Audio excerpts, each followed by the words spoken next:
Sebanyak 3.200 obat, daftar G dan beberapa gram sabu dimusnahkan menggunakan alat kendaraan berat. Barang bukti yang dimusnahkan ini masuk melalui Pelabuhan Soekarno-Hatta, Makassar.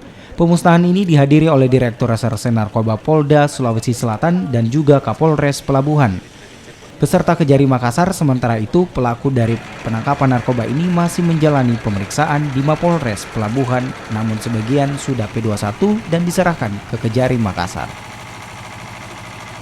Ada daftar G ada sekitar 10 ribuan ya, kurang lebih 10 ribuan butir. Ditambah ada beberapa gram sabu pemusnahan hari ini. Jadi pemusnahan hari ini adalah rangkaian kegiatan untuk acara Hari Anti Narkotika Internasional 2019 dan acara Hari Ulang Tahun Polri yang ke-73.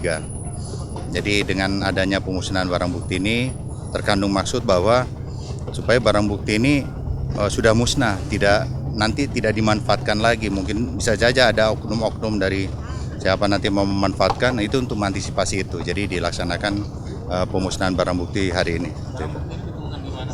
Ada di beberapa tempat di daerah Polres Pelabuhan.